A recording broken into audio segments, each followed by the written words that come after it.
I'm Rochelle Wilhite. I'm the designated broker of Best Choice Realty. Tonight, we're going to add to our training collection, prospecting, when we're talking about door knocking. And what we're talking about is a little bit of getting out there in your local neighborhoods and connecting with people that you meet in your neighborhood. So we're going to go over some best scripts, some best practices, and really just break down the numbers for all of you. It was really funny this last week. I was listening to some old podcasts from Tom Ferry, and he was talking, I think it was 2020, just right after the pandemic, and he was saying door knocking is dead, pretty much.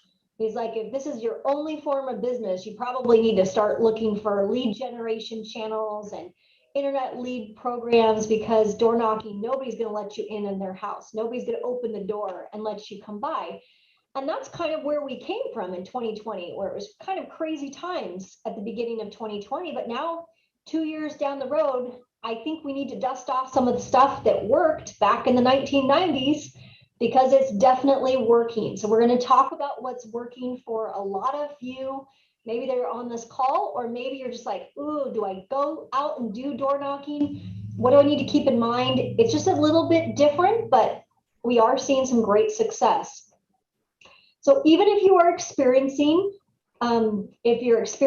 like a little bit of hesitation, that's normal, because our experienced brokers are going ahead and they are doing some door knocking, and that is a part of their source of business. In fact, what we are finding, and when I was in Spokane last week, I actually called Candace and Shannon, and I said, oh my gosh, I'm having an aha moment right now.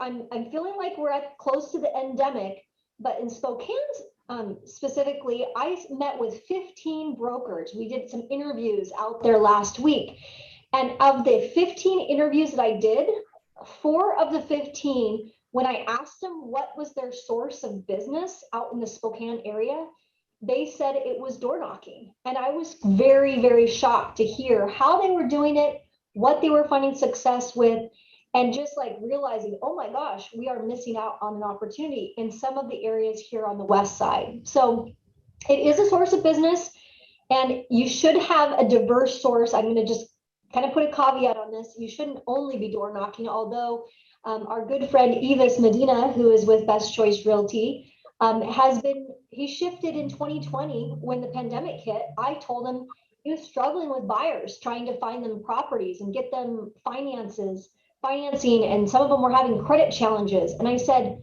Evis, try doing something different. Stop doing what everybody else is doing and kind of turn your business around. And he's like, you really think I'm ready to do sellers? I'm like, absolutely. He goes, I have some sales experience in door knocking. Do you think I should go out there and spread the word that way and actually see if I can pick up some sellers? And he converted his entire business model pretty much to sellers. So I would say that there's an opportunity for you if you're looking for seller opportunities. Get out there and start door knocking and meeting people in your local neighborhoods and just letting them know what the market's like. Evis was able to do it, and I'll show you some of the things he's done. So opportunity cost. What is my opportunity cost for doing it? So I tested this theory out. This is kind of where I thought it was back in the early 2000 and kind of before the internet went kind of crazy.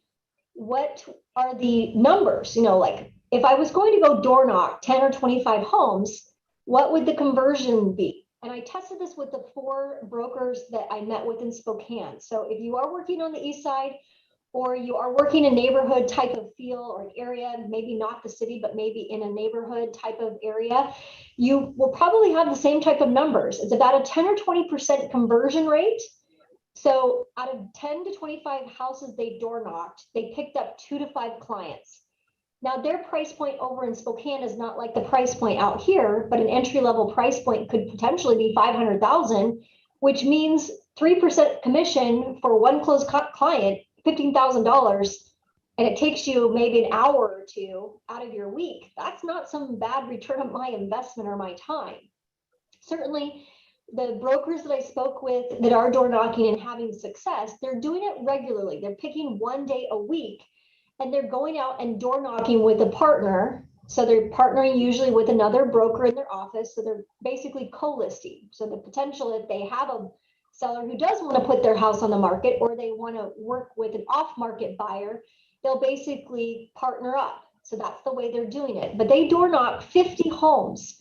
They spend about 2.5 hours doing that, and they pick up 5 to 10 clients each time they do it. Estimated price point here in our area on the west side, if you're living over here, is $650. That's potentially $19,500 per client. I don't know about you, but I like those numbers. Those are not bad numbers, and really gets you start to think, maybe I shouldn't be spending so much time maybe making some cold calls in my home office. Maybe I do need to get out there and start meeting my neighbors in my neighborhood and seeing what they're up to. Shannon made a good Shannon had a good thought, actually. She goes, it's funny because when I'm actually at home, and a lot of people are now working from home, their Amazon package shows up, they ring the doorbell, there are more chances of actually that conversion taking place. So it's kind of like going back in time a little bit for us. I'm thinking about door knocking is not dead. And there is some opportunity here, certainly in the Spokane area, where 4 of the 15 brokers that I met with all are having great success with door knocking. Let's go to the next slide. So what materials do you need if you're going to do this? You certainly need some flyers or some door hangers or something to, if they don't answer the door, to leave behind. If you need to have some business cards, because some people will want to make sure that you have legitimacy. I had a couple complaints from some of our brokers in the past year. Only 2 complaints, though. I mean, when you think about how many doors that these individuals have knocked, I've only had 2 complaints where a consumer would call me and say, why didn't your broker have a more professional business card, was one of the complaints. The other complaint was they're just leaving trash at my house. Well, I mean, 2 complaints out of I don't know how many things we left is not bad, actually. I think we're doing fairly well on that. Water, in case you need to, take a drink because you're walking from door to door. And then I would definitely always have a pen and paper so you can jot down some notes. Some of the technology things that you have available, if you're a new broker, you probably want to get with a title rep. We have a title rep that will be joining us. Lisa Schultz is with Chicago, but all of the, what I call the big 3, Chicago, Ticor, Fidelity, they all have what they call the Walking Farm app and Seller Net Sheet app. And then I would say you need both of those apps. If you don't have those apps on your phone, get it, because it's so helpful when you're actually talking with people, or you want to actually make some notes. Lisa, are you able to unmute your line and just kind of walk through what kind of the high level of what those apps do for some of your clients? You bet. Hi, everybody. I hope you're all safe and sound. It's kind of crazy out there. I was just pulling up the financial calculator if we have time and you guys want to see it. But Walking Farm is a app where you can preload a farm, or you can just decide, hey, I'm going to go walk this neighborhood, and you can draw a map within the app, and it will create a farm.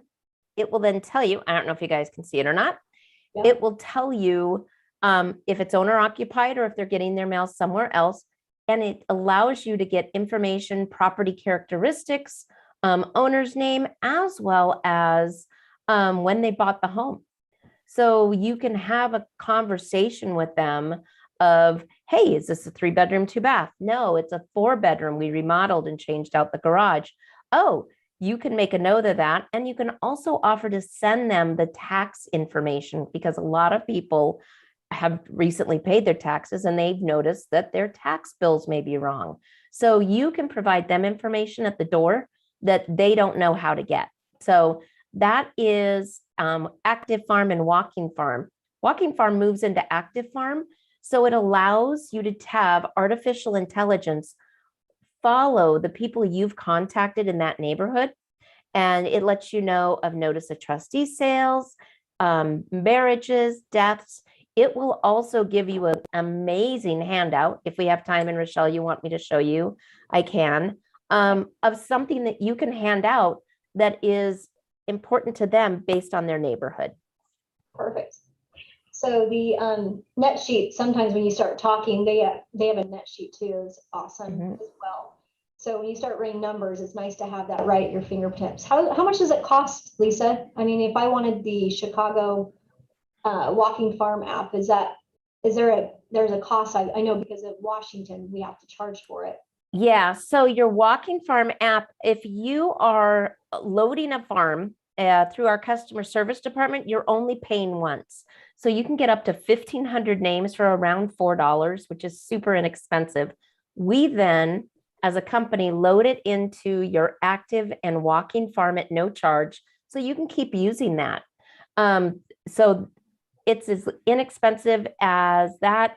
It can get more expensive if you decide you want emails or equity stances, meaning I only want to knock on doors that have a 60% loan to value or less. You can do all sorts of really cool things to save time and money, and time is money. So you've got that. And then Chicago Agent is free to use. However, they have a 1-year subscription that allows you to do some really cool stuff for $10 a year. So relatively inexpensive for what you need. Okay, perfect. So, and to just get set up, Lisa, they just need the name and phone number. If they don't have it on their phone app, you can just reach out to Lisa and she can connect you with the app and get you all set up. I think you can just download it from the App Store, but I think you have to indicate like who your rep is, right? Absolutely. So Active Farm, what I'll do is I'll send you guys some information on that. And then Chicago Agent, I'll also send you information, and you do have to be approved by one of your favorite reps. So if you aren't working with one of either Chicago, Tyco, or Fidelity, give me a call. I'd love to work with you. Perfect. So then we kind of segue into selecting a neighborhood, because a lot of times it's picking the right neighborhood is 90% of the battle.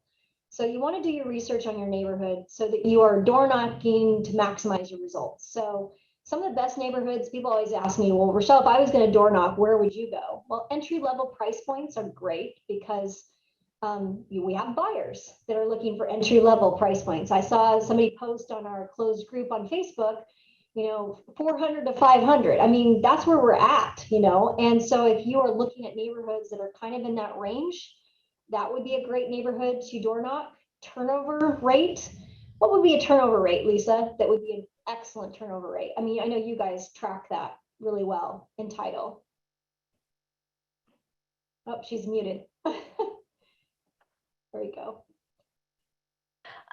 Right now, because our market's so tight in inventory, really, if we used to say a 12% turnover is great, it's almost unheard of. Depending on your neighborhood, if you're between 6 and 8, you've got some really good potential there. The other thing I recommend, Rochelle, is asking your title company, some have it, some don't, for a 3 or 7 year neighborhood review.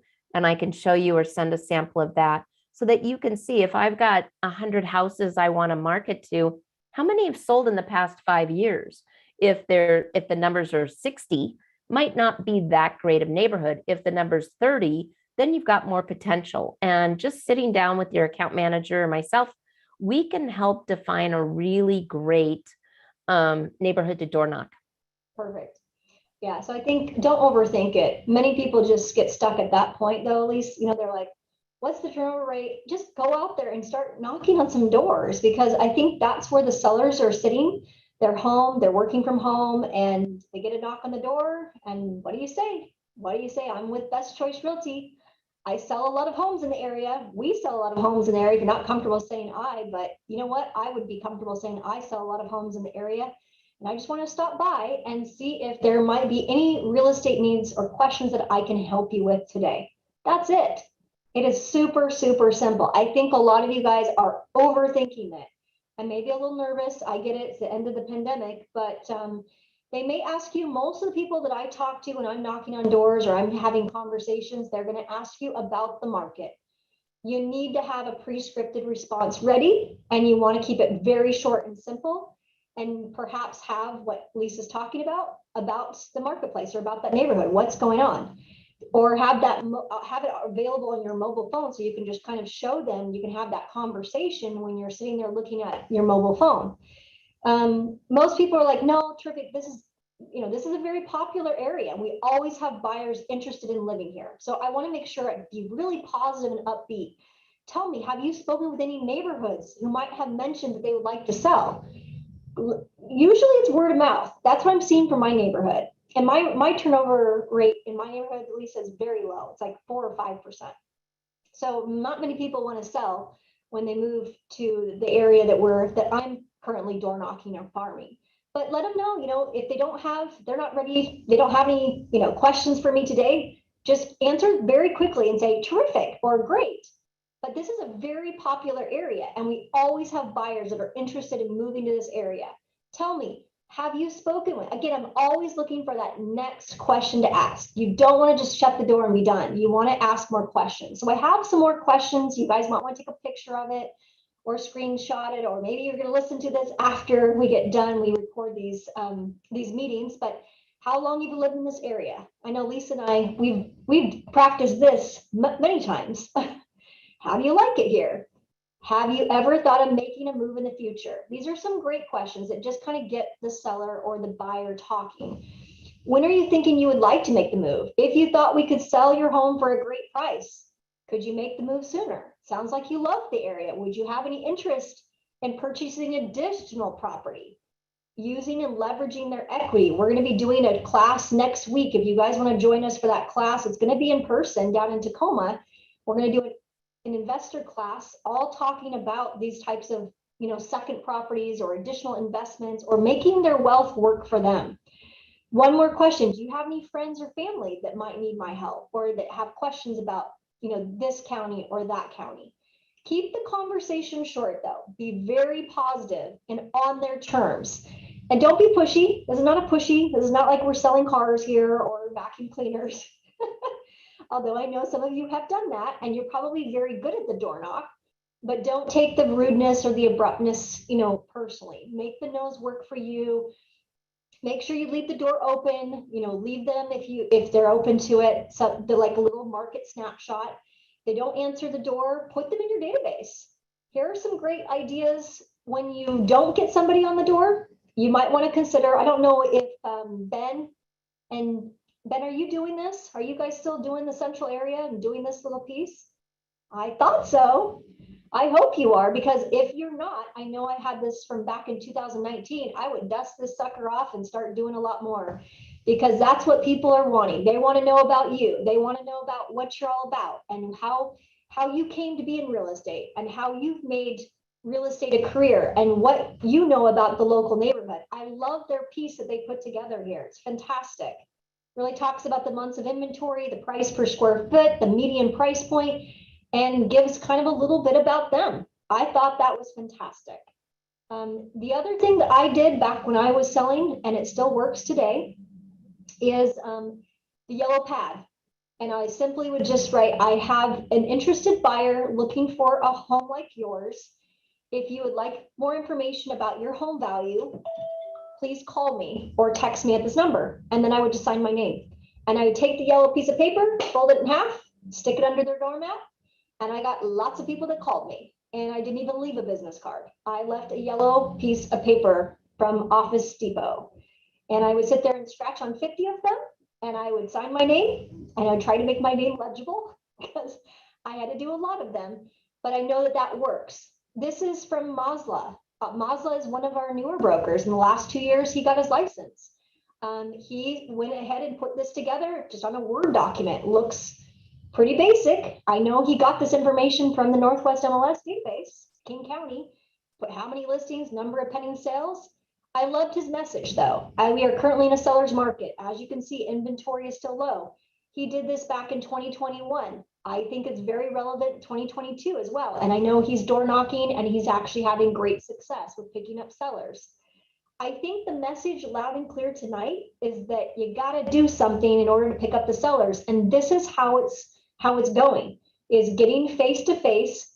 Who do you know?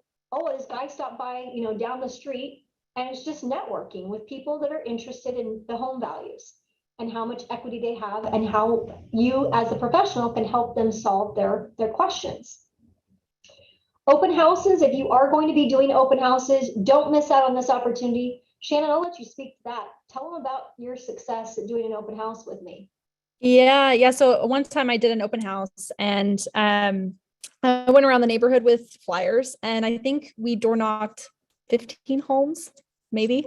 Yeah. And off of that, I mean, there were several people that, either said no or whatever. I just invited them to the open house, said, hey, if you know someone that's in the area, maybe you can pick your neighbor, you never know, or come take a look. I'd love to have you kind of take a look at it, compare floor plans, whatever. And based off of, one of the people that I didn't even door knock, I left a flyer and I hand wrote, just say, if you have any questions or basically the same messaging that Rochelle mentioned on that yellow note, I put on the back of a flyer and put a phone number on there. That guy ended up calling Rochelle, and Rochelle got the listing literally next door to the house that she had already listed. So I know that those types of strategies work. I've done open houses before where I've door knocked all the neighbors and I had like 50% of the neighbors come through for the open house. And if you're doing a good job, those are people that you can follow up with. They're people that are curious on what the neighborhood is doing. And, they appreciate the fact that you're willing to roll your sleeves up and, really get to work and basically be an expert in that community. People want that. They want people to know that they're willing to work for their commission.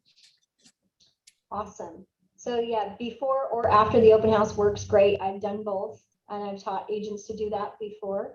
Twilight the neighborhood. We had a broker I talked to today. She's like, we're doing like a kind of a kickoff barbecue the night it goes live on the market. I thought that's a kind of a fun way to kind of get the neighborhood talking about all of the work that this client did.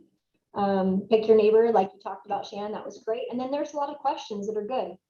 Same thing. I'm just stopping by to invite you to the open house. Invitations are great to kind of get to know your neighbors. Will you be able to stop by? If you were to move, where would you go? Some of these questions are the same questions that I use even when I'm just door knocking around a neighborhood. What would have to happen to make the idea of moving more real for you? Ideally, when would that happen?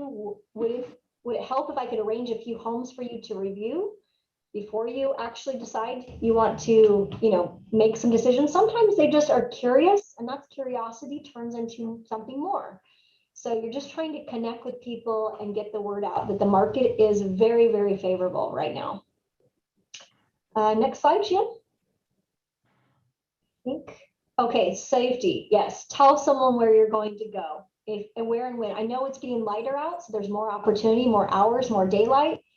You should go door knocking with a friend. Title rep's great. Don't door knock in the dark. It's not ideal. And don't park too far away from your ending point. Bring business cards with you. So if they question your legitimacy, and trust your gut, you definitely want to make sure that you have, just your intellect and just what you're feeling is usually spot on. So trust that, and it doesn't take long. I think I overthink it when I'm getting ready to door knock. You're thinking, gosh, that's a long time to hit 50 homes. It's really not. When you really kind of are strategic about it and you commit to doing it and you just do it regularly, it actually is not hard at all. You just have to get in a rhythm. Yes, good exercise, Ben. Yes, might as well, right? If you're getting your walk on. If you guys need marketing materials, I know Ben and Steven, they used Canva. That's great. Canva's pretty easy to use, but if you're like, oh, I do go in there and I actually have to do some technical stuff, we have our very own in-house graphic designer, Lori, and she would be happy to make something very pretty for you in a very short amount of time. It does not take her very long to put something together. So it's not going to be super costly for you to put something like that together. Say Ben and Steven wanted to redo their Canva piece and have some market stats and something that they could kind of just replace every single time. Lori will even be happy to make it in Canva for you so that you can actually adjust it and kind of put some new numbers in. She's done that for a few of our brokers. So if you're feeling like, oh, I don't have the right tools, that might be an option for you. Lisa, it sounds like you posted something, or do you want to share your screen? Show them what neighborhood report you're talking about. That would be a place to put this, I think. Yeah, that's great. I'm gonna give her. I'm frozen. Yeah, it's crazy. Well, it's like I'm still disabled. Yeah, what I put in was a neighborhood review. and you can order these through my property research team. And as you can, I'm still disabled. As you can see, if you click on that, it gives you at least 7 years of what the price per square footage is. And I will tell you, when I've door knocked with other brokers, this is a conversation starter. So you just introduce yourself, greet them, and then say, hey, thank you for giving me your time. Oh, here we go. I'm still disabled. Thanks for giving me your time. I wanted to let you know, quick question, how long have you lived here? Oh, we moved in 5 years ago. Then you go, okay, that's about 2016. And you can sit back and go, wow, do you know you've gone from $137 a square foot to about 200? Yes, and we can send this link via email to $200 a square foot. That's a lot of equity you've built up. And you can have these conversations. And I've watched these people just look at this worksheet. Plus, if you look at it before you go out door knocking, you're going to build some very, very solid neighborhood information where other people won't. Now, the only little tip that I have is I watch a lot of brokers door knock, and then I'll go, how'd the door knocking go? Oh, it was great. I had, 7 different neighbors. And are you following up with anybody? Well, no. Did you see somebody interested? Well, kind of. Where did you put that information? So whether you use the Walking Farm app or a yellow sheet like Rochelle, make sure when you're speaking with somebody, you know the address, and you can follow up with a thank you note and put them in your CRM. Put them somewhere where you can follow up. And I'm still disabled. So I'll send this to Shannon, and you guys can take a look at these. I can distribute it out for you, Lisa. No problem. Thank you. And I think Rochelle is still frozen. So I guess I'll just finish up for her, but I guess just take a look at the opportunity cost. I mean, for the amount of time and effort that it takes, it doesn't take long to door knock that many communities or that many houses. And the takeaway is huge. It can be huge. So take this away. I mean, there's not very many people that are door knocking. Rochelle and I were joking the other day. I was like, gosh, I was home one of the days a couple of weeks ago, and I was like, gosh, I just so happened to open the door thinking it was an Amazon package, and the census worker got me. So, I mean, if the census guys can get a hold of me, then you can get a hold of the people that are at their home. So, thanks so much, guys, for popping on tonight. We've got some good webinars coming up, so stay tuned for those. Thanks, Lisa, for joining us. And then if you don't mind sending those slides to me, Lisa, or whatever you had in mind, I can send those to everybody that's here on the call. So thanks so much, you guys, and we'll talk to you soon.